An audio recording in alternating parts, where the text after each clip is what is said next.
Good afternoon, Googlers. Welcome to Authors at Google, Cambridge edition. It's my great pleasure to introduce to you today Beatrice Peltre, who I had the honor of working with years ago at a different software company. Since then, she has parlayed her passion for food and cooking into an amazing career as a blogger, food photographer, food stylist, and now best-selling cookbook author. This book is outselling Jacques Pepin and Julia Child at this moment. Right now. Not now? Yeah, right now. Okay, right now. Might not last. Right now. But, it's a wonderful book. Beatrice, or Bea, is a wonderful person. I know you're going to enjoy this demo of one of the recipes in the book, which is a rice pudding with lemongrass. We stewed strawberries with lemongrass, lime, and ginger. Afterwards, there'll be time for Q&A, tasting, and book signing. So please join me in welcoming Bea. Thank you. I'm very happy to be here. The recipe I chose to demonstrate today with you is a very simple one. I'm sure that you all have already in your repertoire a rice pudding recipe. This one is specific for me and quite special because in traditional recipes I typically like to combine different flavors that can be surprising, and particularly here the lemongrass that is going to be used to flavor the rice as well as the strawberries.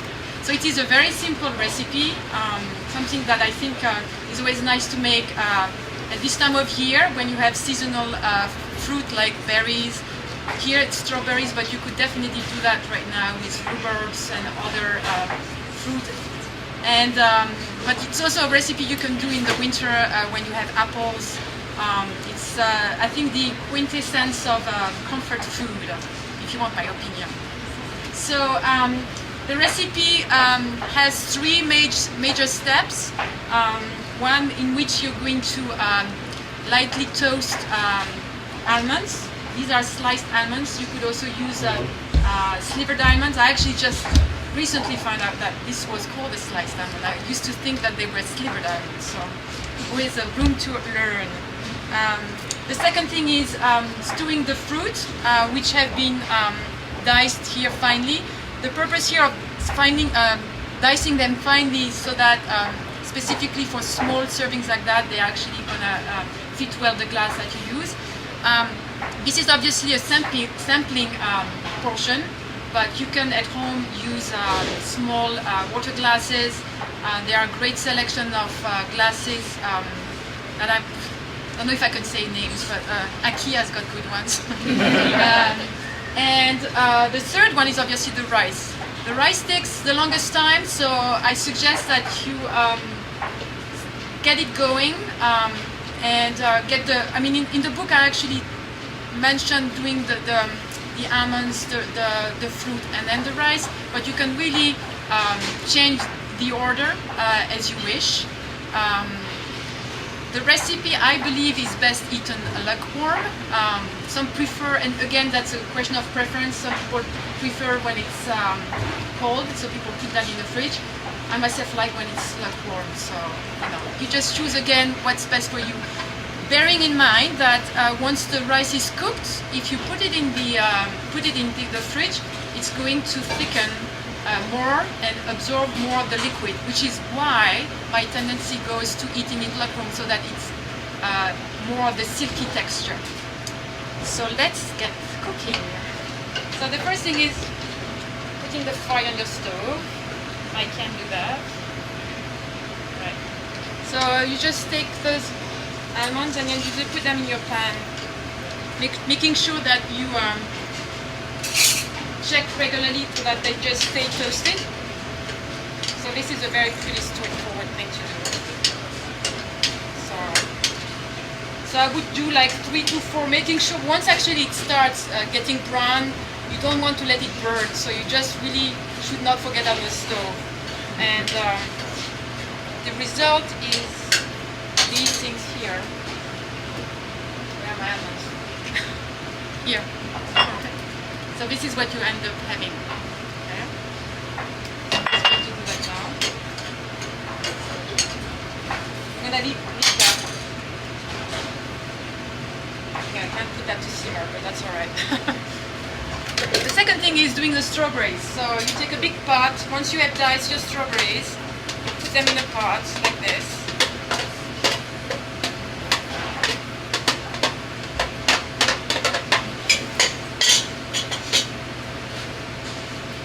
Okay.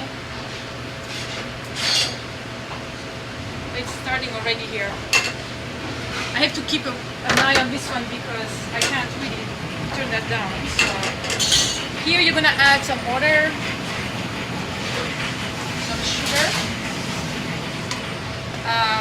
some lime zest, sorry. Lemongrass. You've all used lemongrass before, no? So the way to do it, you just remove the this very thick part. Clean it as much as you can like this. Watching my nails there. See, they're already burning. So I'm gonna put them here. So the lemongrass is like this. You remove the thick part here. I like to cut in half. Remove the hard part here. And when it's just for the purpose of flavoring something, you can basically just cut like this and discard when you don't need. For the purpose of the strawberries, you want to be able to eat that, and obviously this would not be very pleasant to eat. So my trick to do this, to keep the flavor and not be annoyed by just eating pieces of lemongrass like this, I use a coffee grinder, which is dedicated to non-coffee flavored things. And then you end up with something very kind of a bit like hay, right? But it's going to disintegrate, and then you add a little bit of it in your pot.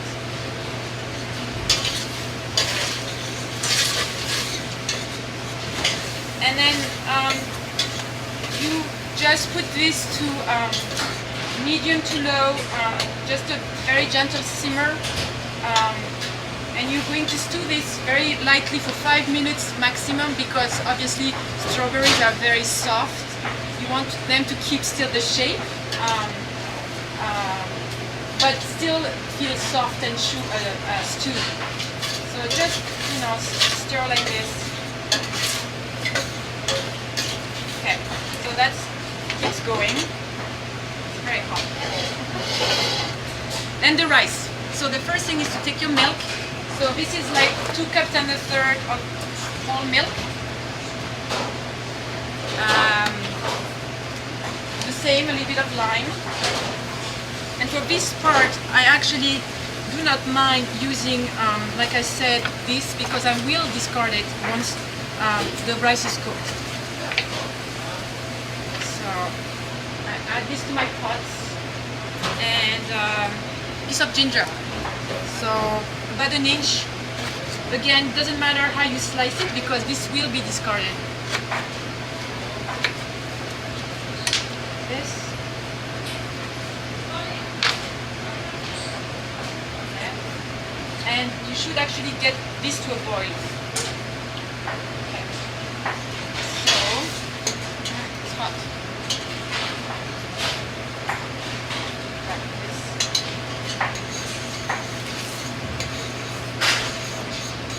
Going well so far.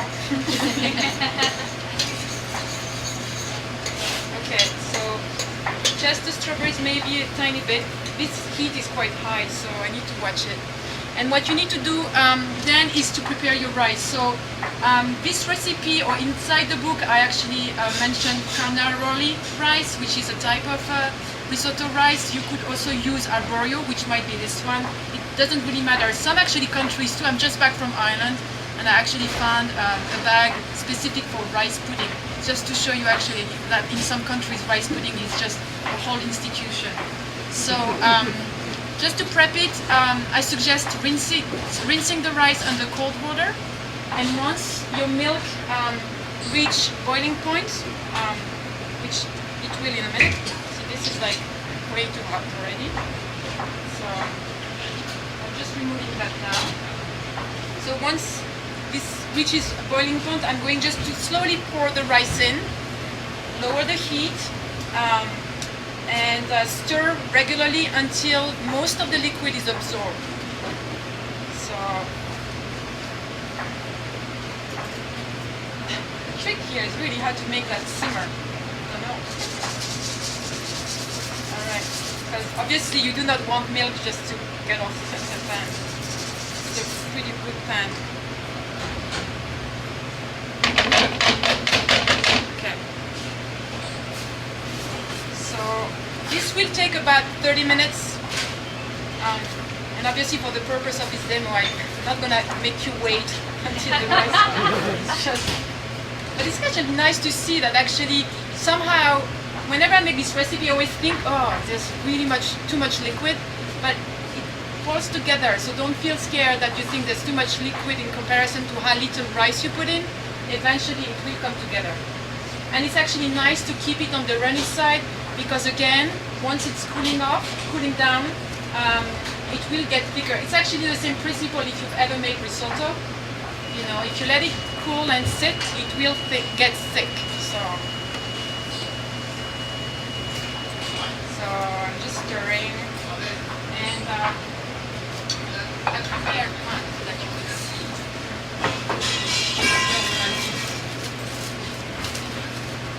This is a real favorite at home, so we make that often.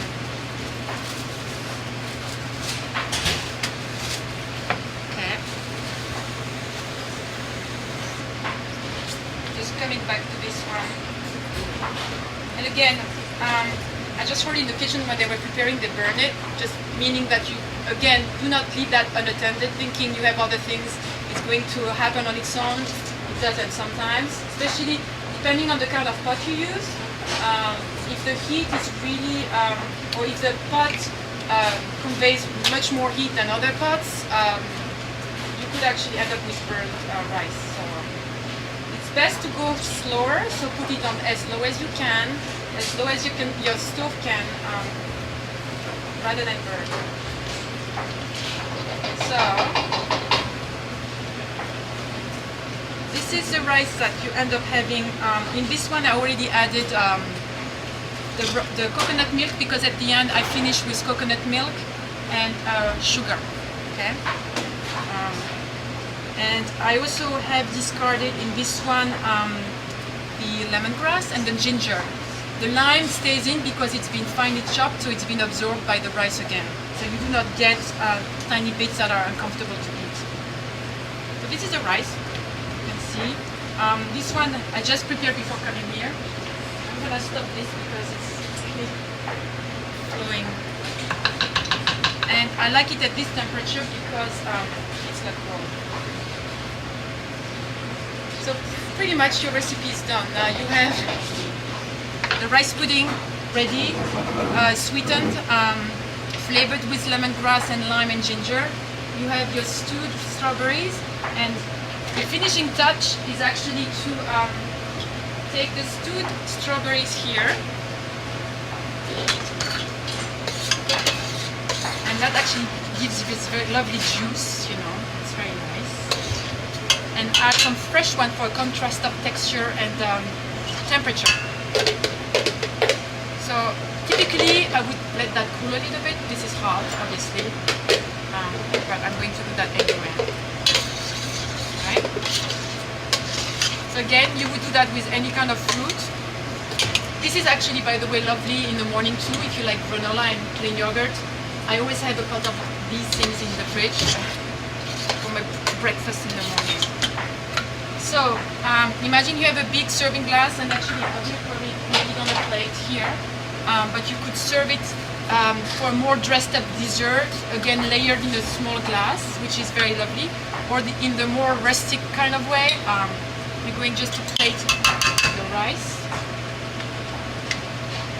like this.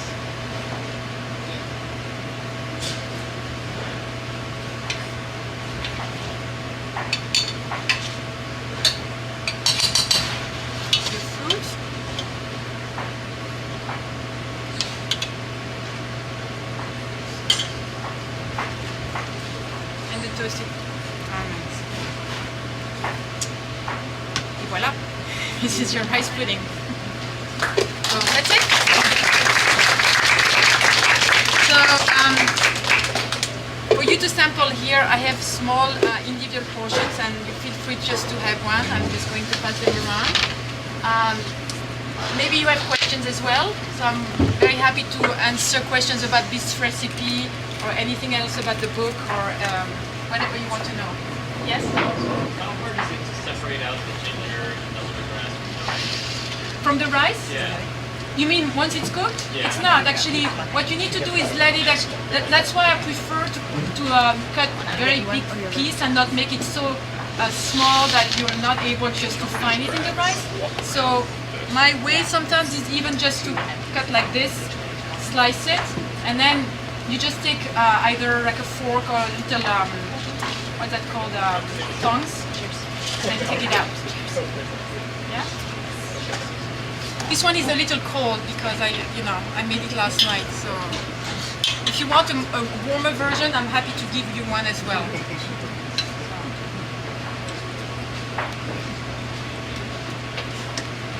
Any other questions? No? Yes? What are your favorite recipes? Say that again? What are your favorite recipes? From the book? They're all delicious. Well, I really like them all. I mean, they're all in the book for different reasons, and I think some of the favorites actually are in the dessert baking section because I love to bake. Something that you also maybe might be curious to know is that actually the book is all gluten-free. So it is something that you're actually interested as well. Like the muffins, the tart crusts, everything has been made with different kinds of flours that I've basically learned to use. But the recipes are very much French inspired because that's where I'm from. But they are inspired by my travels, the fact that I lived in New Zealand, in places like this. So I like to take a French recipe that I know, that I grew up with, and revisit it with my own preferences and flavors that I've learned to cook with. Like to this day, I don't believe that my mother has ever cooked with coconut milk. So that's something that I learned by just coming outside the French countryside, where it's like more traditional, I suppose. You like it? Yeah. So, yes. Why did you decide to bake? Well, when I traveled to Peru like many years ago, I developed some stomach issues that I basically couldn't identify. And doing different research, I just realized that actually I had a gluten intolerance. So it was a bit of a challenge because being French, you have the baguette and bread. I thought, but I was determined. I thought, if this is the price to pay, I'm ready to give it a try. And in the end, it became a wonderful enrichment in my cooking repertoire because I learned to use flours that I didn't know much about.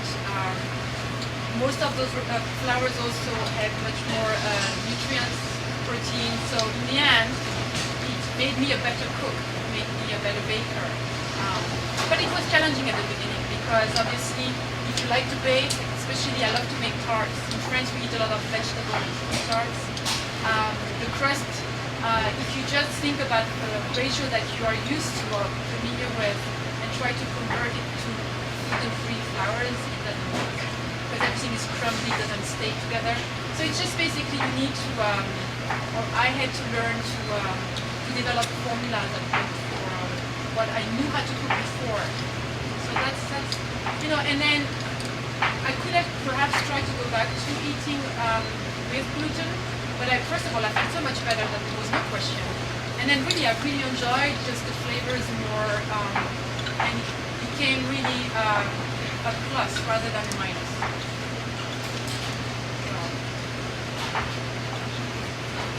Yes?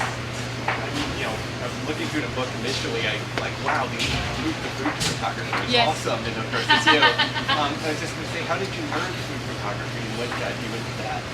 Well, just by doing, like Jonathan said, I worked in a completely different field before, but I was always someone who was very much attracted to visual arts, and I love to cook.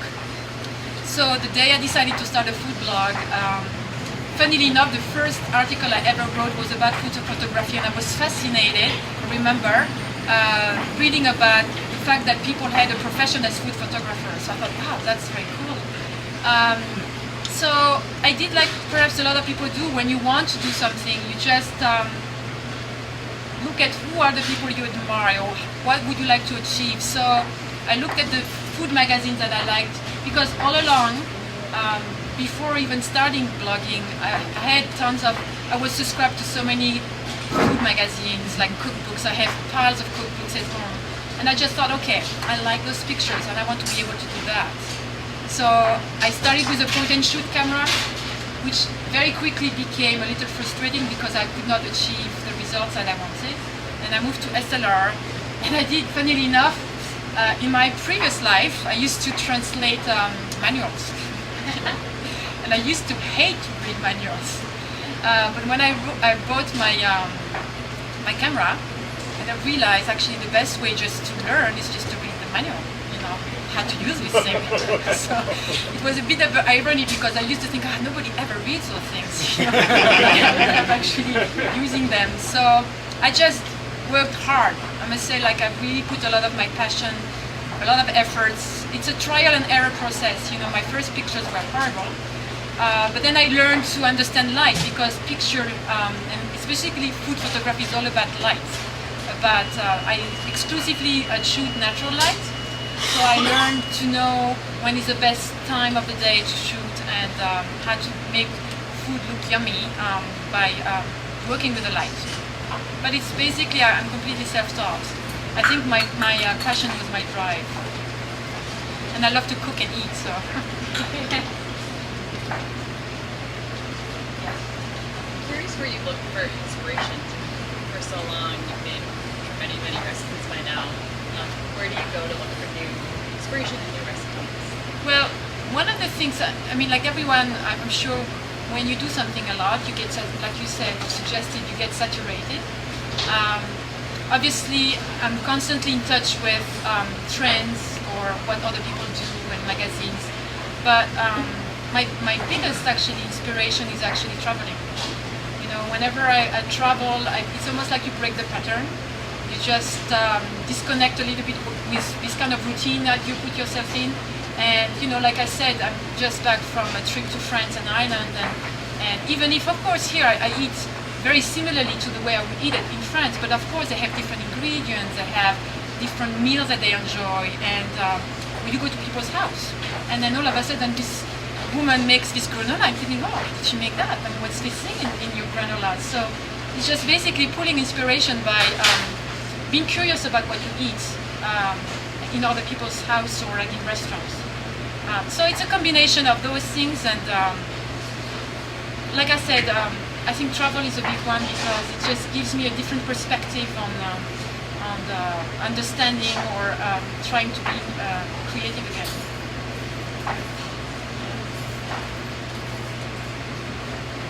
That's it? Yeah? Well, thank you very much for coming. Thank you.